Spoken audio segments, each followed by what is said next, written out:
Assalamualaikum. Yang mana ada bajet RM10,000 nak beli Mercedes-Benz, boleh ambil yang ini. Saya nak jual RM10,000 saja. Okey, harga dah murah. Mesti korang fikir kereta ni masalah ke, kereta ni kereta rosak ke. Tak ada bang. Ini kereta memang condition masih elok lagi.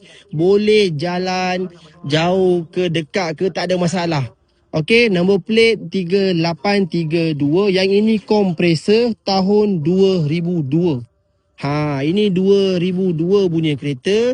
Walaupun tahun lama, tapi owner kereta ni memang dia dijaga. Cat kereta ni original bang.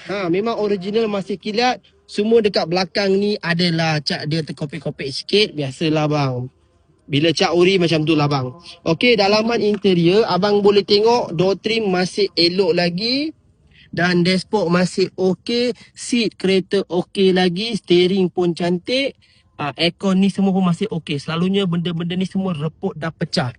Kapet original masih ada. Masih ada bang. Ada pula. Okey. Kapet original masih ada. Seat dia pun elok.